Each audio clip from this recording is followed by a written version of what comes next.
Until and unless ఏదైనా violation ఉంటే తీసుకెళ్ళిపోండి, arrest చేసుకోండి కాదండి. ఒక కేసు పెట్టండి చాలు. పోనీ ఆవిడ అంద కదా కేసు పెట్టమని కలెక్టర్ మేడం గారు కేసు పెట్టమన్నారండి. కలెక్టర్ గారు నాతో మాట్లాడటానికి, నన్ను మెట్లెక్కి ఆవిడ దగ్గర రానివ్వకపోవడానికి, నన్ను దగ్గర రావడానికి నిరాకరించడానికి నేను ఉగ్రవాదినా, నేనేమైనా కరుడు కట్టిన నేరస్తురాలనా, నేనేమైనా దొంగనా, నేనేం తప్పుడు పని చేశాను, నన్ను ఎందుకు రావద్దండి ఆవిడ? నన్ను మెడ పట్టుకుని బయటికి ఏంటండి ఆమె మీద కేసులు పెట్టండి అని PGRS పబ్లిక్ గ్రీవియన్స్ రిడ్రెసల్ సిస్టంలో ఒక అర్జీదారునిగా నేను వెళితే నన్ను మెడపెట్టి గేటుకి కట్టాల్సిన, తోసేయాల్సినంత, కేసులు పెట్టాల్సినంత పాప పని నేను ఏం చేశానని అడుగుతున్నాను ఈరోజు కలెక్టర్ అమ్మని. అమ్మ కలెక్టర్ అమ్మ, ఏలూరు ప్రజలందరికీ నువ్వు అమ్మలాంటిదానివి. ఇక్కడ ఒక బిడ్డ ఆవేదనతో ప్రజల సమస్యలపై పోరాడుతున్న నన్ను ఆపావంటే ఎంతవరకు న్యాయం నీకు?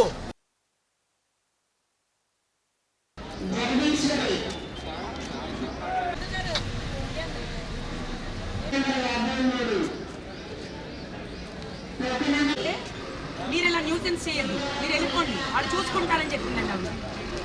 అక్కడ అధికారులు అందరూ సాక్ష్యం. ఆవిడకి against take me to the anywhere station or anywhere. ఆ కలెక్టర్ అమ్మ ఏలూరు పౌరురాలిగా, ఒక అర్జీదారుగా నా బాధ వింటదా వినదా? వినకపోతే ఆవిడ మాకు ఎవరికి అమ్మ కాదు.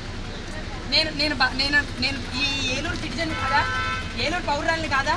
నాకు ఇక్కడ ఓటు హక్కు లేదా? కేసులు పెట్టడం మీ చేతిలో ఉందని అధికారమా? మరి తప్పుడు వాళ్ళని ఎందుకండి ఎంకరేజ్ చేస్తున్నారు? ఎంకరేజ్మెంట్ చేసిన వాళ్ళకి కేసులు ఎందుకండి పెట్టరు వీళ్ళంతా? నా బాధ ఇంటే నాకు ఇంకేం పర్లేదండి. ఆల్రెడీ కాలిపోతుంది ఒళ్ళంతా, కింద ఇదంతా మండిపోతుంది.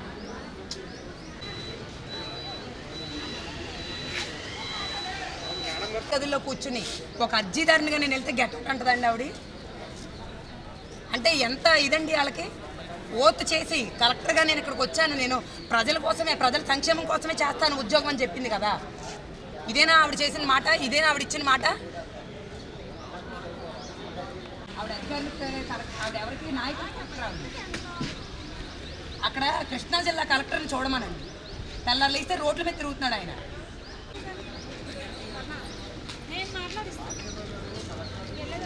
ఇచ్చి అక్క నాకేందక్క, నేను ఈ దేశ పౌరుడిగా నాకు హక్కు ఇది. నా హక్కు కోసం దెబ్బలాడుతున్నా, నేను నా హక్కు కోసం దెబ్బలాడుతున్నా తప్ప.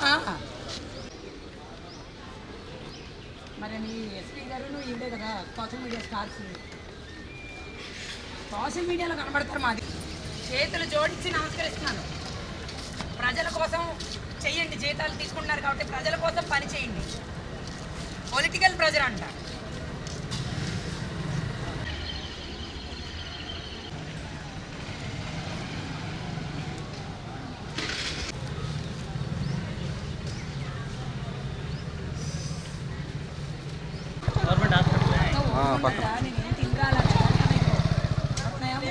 ఇక్కడ స్వర్ణలత ఎండలో ధర్నా చేస్తున్నాక వచ్చేస్తుండు. 5 నిమిషాలు వచ్చేస్తుంది.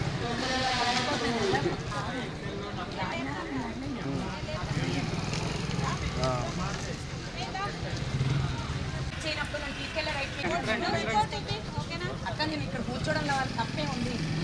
రికార్డ్ చేస్తున్నావు కదా, డిపార్ట్మెంట్ వస్తుంది రికార్డ్ చేస్తున్నావు కదా, నేను ఎవరైనా చెక్ చేశానా? నేను ఎవరైనా ఒక్కదాన్ని కూర్చున్నా, నేను ఎవరైనా నినాదాలు చేశానా?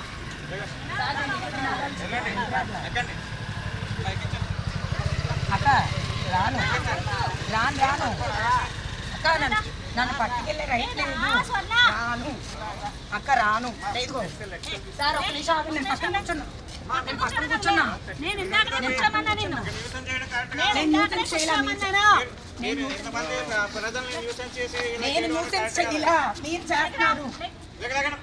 అది కరెక్ట్ కదా. అది మీరు వ్యూస్ కోసం ఇలా చేయడం అనేది కరెక్ట్ కదా. సోషల్ మీడియాలో వ్యూస్ కోసం ఇలా చేయడం అనేది కరెక్ట్ కదా. మీకు ఈవెంట్స్ ఏదో చెప్పుకోవాలి అంతే కానీ ఇలా పబ్లిక్ న్యూస్ చేయడం అనేది కరెక్ట్ కాదు. తప్పక్క మీరు చేసే తప్పు. అక్క మీరు చేసేది తప్పు. నన్ను మాట్లాడండి సార్ ఒక్క నిమిషం. సార్ మీరు చేసే తప్పు సార్. ఓ మాట వినండి. సార్ నేను ఏం తప్పు చేశా? మీరు ఏం తప్పు చేశారన్నది ఇక్కడ అంతమంది నేను ఏం తప్పు చేయకుండా నేను తీసుకెళ్ళదు. మీరు చేసేది 100% సార్ తప్పే. ఏం తప్పు చెప్పండి. అక్క మాట్లాడండి. సార్ నేను అడిగిన దానికి చెప్పండి. దయచేసి కోఆపరేట్ చేయండి. అమ్మ రండి. నేను చేస్తాను సార్. నేను అడిగిన దానికి చెప్పండి. మీరు చెప్తాం కదా సార్ నేను అడిగి చెప్తాం కదా ఎక్కడ సార్? నేను ఎవరికి న్యూసెన్స్ క్రియేట్ చేశా? ఎవరికి న్యూసెన్స్ క్రియేట్ చేశా? ఆడపిల్ల ఇక్కడ కూర్చుంటేనే ఆటోమేటిక్ న్యూసెన్స్ కింద వస్తుంది. అంటే మీరు చేసే తప్పులు అయితే చేయొచ్చా సార్? మీరు చేసే తప్పు అక్క ఆగు. నేను రాను. రండి తల్లి, ఇక్కడ రండి, కోఆపరేట్ చేయండి. దేనికి స్టేషన్ కోఆపరేట్ చేయండి. మీరు స్టేషన్ ఎందుకు రావాలని అడిగా. ఏ బాబు అచ్చా డోర్ తీయండి సరిగా. స్టేషన్కి ఎందుకు రావాలని అడిగా. డోర్ తీయండి. అమ్మా ఇక మీరు ఇష్యూ చేయకండి, కావాలని చెప్పి న్యూస్ కోసం ఇలాంటివి చేయకండి. సార్ ఈ మాట మాట్లాడకండి సార్. కోఆపరేట్ చేయండి. తప్పుడు మాట్లాడకండి సార్. మీరు జీతాలు తీసుకొని మీరు ప్రజల కోసం పని చేయట్లేదు కాబట్టి నాలంటి వాళ్ళు రోడ్ ఎక్కారు. సరే అమ్మా, అలాగే మరి కోఆపరేట్ వ్యూస్ అంటారేంటి సార్? వ్యూస్ కోసం మాట్లాడండి. ఎవరైనా కూర్చుంటాడా? కూర్చోండి అమ్మా. మీరు ఎలా కోఆపరేట్ చేయండి. నన్ను వదిలేయండి అక్క. నేను దయచేసి కదా అడుగుతున్నాం. మీరు కోఆపరేట్ చేయండి. మీరు కోఆపరేట్ చేయండి. మీరు కోఆపరేట్ చేయండి. మాకు రమ్మన్నప్పుడు రావాలి మీరు. అంత అలా దీనికి అంత అవసరం లేదు. మీరు ఇవ్వచ్చు రిప్రజెంటేషన్ ఎన్ని విధాలుగా ఇవ్వచ్చు. ఇస్తే నా మాట వెళ్ళలేదు సార్. ఆవిడ కలెక్టర్ గారు నా మాట వెళ్ళలేదండి. సరే అమ్మా, దాన్ని మీకు రిప్రజెంటేషన్ అన్ని విధాలుగా ఇచ్చుకోవచ్చు. ఈమెయిల్ పెట్టవచ్చు, అన్ని విధాలుగా పెట్టవచ్చు. మీరు కాంపిటెంట్ అథారిటీనా? మీరు కాంపిటెంట్ అథారిటీనా? అమ్మా ఇది కరెక్ట్ కాదు కానీ మీరు కూర్చోండి. సరే సార్ కరెక్ట్ కాదన్నారు. ఏది నాతో మాట్లాడలేదు ఆవిడ. ఎవరు? నన్ను మెడ పెట్టుకుని వెళ్ళిపోమంది. నా బాధ వినలేదు ఆవిడ. నా బాధ వినలేదు ఆవిడ. కలెక్టర్ గారి పైన ఉంటుంది. మీకు ఏమైనా ఉంటే అంటే ఏంటి సార్? ఒక అర్జీదారిని వెళ్ళవరా? ఒక అర్జీదారిని వెళ్ళవరా? ఆల్రెడీ వెళ్ళనిచ్చారమ్మా. వెళ్ళలేదు సార్. వెళ్ళలేదు కాబట్టి ఇక్కడ కూర్చున్నాను. ఉన్నారు కదా, మీ దగ్గర ఎందుకు ప్రాబ్లం వస్తుంది? అదే నేను అదే అడుగుతున్నాను సార్. అదే అంతమంది అర్జీదారులు ఆవిడ నా కంప్లైంట్ చదవలేదండి. ఆవిడ నా కంప్లైంట్ చదవాలా? సరే ఆవిడ నా కంప్లైంట్ చదవాలా? సరే పదండి. నన్ను కమిషనర్ గారు మేడం దగ్గరికి వెళ్ళవలా? నన్ను కమిషనర్ గారు మేడం దగ్గరికి వెళ్ళవలా? అది ఎంతవరకు కరెక్ట్? ఇది కరెక్ట్ కాదు. ఇది 100% కరెక్ట్ కదమ్మా. మీరు చేసేది కరెక్టా సార్? మీరు కోఆపరేట్ చేయాలి. మేము అన్నిసార్లు మేము చెప్పలేము. మీరు అలా చేస్తున్నారు. మీరు రండి అమ్మా. ఎందుకు అమ్మా, కావాలని గీరుతున్నావా? కావాలని గీరుతున్నావా? పోనీ చెప్పు. కావాలని గీరుతున్నావా? అందరూ చూస్తున్నారు. సార్ మీరు కావాలని చేశారు సార్. ఇది. కోఆపరేట్ చేయండి అమ్మా. నేను పక్క కూర్చుంటా అన్నా. నేను అలా పక్క కూర్చోకూడదు. కూర్చుంటా అన్నా. అమ్మా కూర్చోండి. మీ నేను ఇంట్లో పక్క కూర్చోండి. కూర్చుంటా. ఇబ్బంది లేదు. ఇంట్లో ఎందుకు కూర్చుంటాను సార్? సమస్య ఉంటే ఇంట్లో ఎలా కూర్చుంటాను? సమస్య ఉంటే ఇంట్లో ఎలా కూర్చుంటాను భయ్యా? చెప్పండి మీరు అందరూ. సమస్య ఉంటే ఇంట్లో కూర్చుంటారా? అక్క నేను పక్కన కూర్చుంటా, వదిలేస్తే పక్కన కూర్చుంటా అన్న. తమ్ముడు నా ఫోన్ ఎవరు ఇవ్వండి మరి. నాకు ఇవ్వండి నా ఫోను. అక్క చీర చిరిగిపోతుంది. చీర చిరిగిపోయింది అనుకో అక్క. చండాలంగా ఉంటుంది. మీకు కావాలని చింపేస్తున్నట్టుంది. అక్క గీరేస్తుంది. అక్క నా చేతి ఇదిగో. నువ్వు నన్ను గీరేస్తున్నావు, చింపేస్తున్నావు. ఏంటక్క ఇది? పర్లా కానీ చేయండి. అలాగే.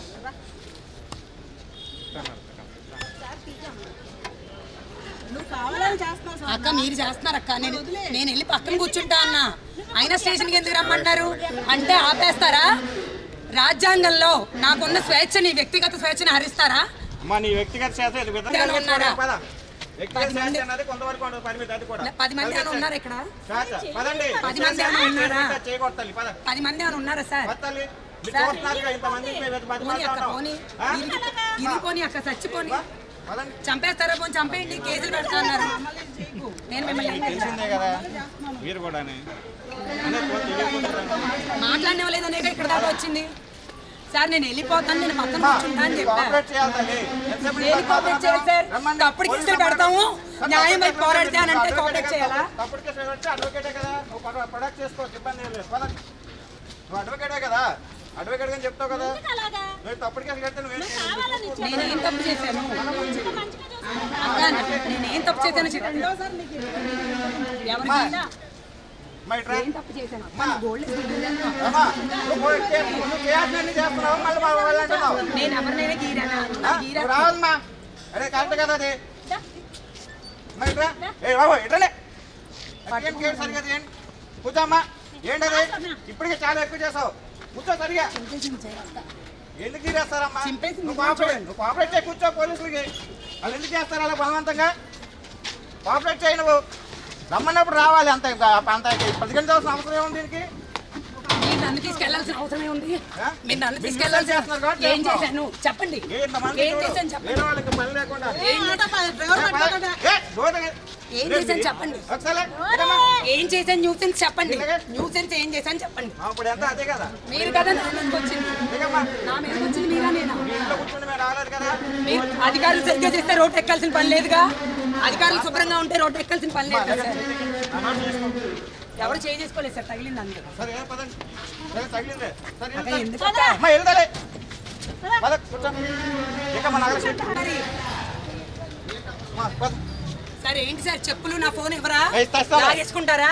ఏం మాకెందుకమ్మా నీ చెప్పు. మరి ఇవ్వండి. తీసుకోమ్మా చెప్పు. చక్కగా పనులు చేస్తున్నారు కదా ప్రజల కోసం, కనబడుతుందిగా. మొత్తం ఏలూరులో అధికారులందరూ పొలిటికల్ నాయకులకి కొంగు కాశారు. సరే సరే పదమ్మా. అమ్మా పద. ఏలూరులో అధికారులందరూ చేసిన పరిస్థితి అండి ఇది. రాజకీయ నాయకులకి అండగా నిలబడి ప్రజా సమస్యలపై పోరాడే వాళ్ళని ఇలా తీసుకెళ్తారు. ఫోన్ నా దగ్గరే ఉంది. మీరు చెప్పారు కనీసం నా కంప్లైంట్ చదివారా? పీజీఆర్ఎస్కి నేను ఎన్నిసార్లు మీ గుమ్మాలు తొక్కుతున్నానో మీరు చూసారా? అంటే కంప్లైంట్ చదివే పరిస్థితులు కూడా లేవా మీకు? కంప్లైంట్ చదివే పరిస్థితులు కూడా లేవా? Kalyani heights RR Peta road ICICI bank ఎదురుగుండా కంప్లైంట్ పెట్టాను, ఇందులో అది ఉంది. మీ కమిషనర్ గారు చెప్పిన మాటలే నిజాలా? ఆయన అంత చిత్తశుద్ధితో పని చేస్తున్నారా? ఆయన ఒక్క షాప్ ఎంక్రోచ్మెంట్ గురించే పెట్టిందని నా ముందు కంప్లైంట్ ఉండగా అబద్ధాలు ఆడాడమ్మా అంటే get her out, public nuisance కింద కంప్లైంట్ కేసు పెట్టండి అని అన్నావే. నా బాధ వినాల్సిన ఇది నీకు లేదా తల్లి? కలెక్టర్ అమ్మా, మా జిల్లాకి మ్యాజిస్ట్రేట్ అమ్మా నువ్వు. మా జిల్లాకి గుడ్ గవర్నెన్స్ అండ్ అడ్మినిస్ట్రేషన్ చూపించాల్సింది నువ్వు. ఒక వ్యక్తిగా, ఒక పౌరురాలిగా, ఒక ఫిర్యాదుదారునిగా వస్తే పట్టించుకోపోవడం నీకు ఇది ఎంతవరకు సమంజసం, ఎంతవరకు న్యాయం? నేనేమైనా ఉగ్రవాదినా? నన్ను తోసేయమన్నావు. నీ బెంచ్ దగ్గరికి వచ్చే అర్హత నాకు లేదా? బాంబులు వేసుకుని వచ్చానా? ఒక ఫైల్ వేసుకుని వచ్చాను నేనేమైనా కత్తులు వేసుకుని వచ్చానా? లేదే. కమిషనర్ గారు తప్పుడు పనులు చేస్తున్నారు, పొలిటికల్ ఇన్ఫ్లుయెన్స్ ఉంది, ఆయన ఎంక్రోచ్మెంట్లను ఎంకరేజ్ చేస్తున్నారు, ఆయన చెయ్యలేని పరిస్థితి అమ్మా. పైగా నేను అడ్రస్ చేసి చూడండి, to the chief ministers office అని అడ్రస్ చేసి నీకు తీసుకొచ్చి పీజీఆర్ఎస్లో ఇచ్చానే. నన్ను మెడగెట్టి పంపించేమని కేసులు పెట్టమంటున్నావే. నీకెంతవరకు న్యాయం? నీకెంతవరకు న్యాయం ఇది? కనీసం నేను ప్రొటెస్ట్కి కూడా రాలా, నినాదాలు చెప్పడానికి రాలా, ఏమీ పట్టుకుని రాలా. ఒక్క మహిళని. ఎంతవరకు న్యాయం అమ్మా నీకు ఇది? ఏ కంప్లైంట్ వచ్చారు? డ్రైనేజ్ ఎంక్రోచ్మెంట్స్, ఫుట్పాత్ ఎంక్రోచ్మెంట్స్ అని చెప్పి జెడ్పీ కాంప్లెక్స్ దగ్గర, అలాగే ఆర్ఆర్పేట ఐసిఐసి బ్యాంక్ రోడ్లో ఉన్నాయండి. ఇప్పుడుకొచ్చి తీర్చలేదు ఏంటి మేడం అని నేను అడిగితే కమిషనర్ గారు చెప్పింది ఏంటంటే, ఇప్పుడు ఆ ఎంక్రోచ్మెంట్ కదిపితే 70-80 లక్షల దాకా ఇబ్బంది అవుతుంది, చాలా వ్యయం ఖర్చు పెట్టాలి, అవన్నీ అవ్వదు అని చెప్పి దాని మీద రాశారండి. దాన్ని ఫుట్పాత్ మొత్తం కదిలిపోతుందంట. కడుతున్నప్పుడు ఏం చేస్తున్నారు సార్? నిద్రపోతున్నారా? పేదోడు ఒక ఇల్లు గుడిసె కట్టుకుంటే వెళ్ళిపోయి తాటాకులు పీకేస్తారు కదా సార్ మీరు. పట్ట పగలు ఆ షాపులు కడుతున్నప్పుడు మీరేం చేశారు? అనుమతులు ఎలా ఇచ్చారు? ఇదే కదా నా ఆవేదన. ఒక్క షాప్ మీద నేను కక్ష కట్టానని. బీయింగ్ డిస్ట్రిక్ట్ మ్యాజిస్ట్రేట్, కలెక్టర్, నువ్వు ఎలా స్టేట్మెంట్ ఇచ్చావు? కంప్లైంట్ చదివావా? నేను వచ్చింది 2 కంప్లైంట్స్ అండి, హోర్డింగ్స్ మీద.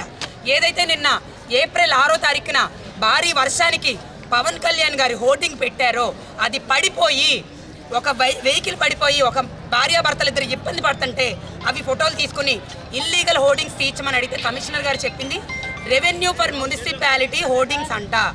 అందుకని ఎక్కడ పడితే అక్కడ అన్యాయంగా పెట్టేస్తారా? ఈ 2 కంప్లైంట్స్ నేను ఇవ్వడానికి వస్తే వాళ్ళు నన్ను పట్టించుకోపోగా మెట్లు ఎక్కద్దు వెళ్ళిపోండి అన్నారు.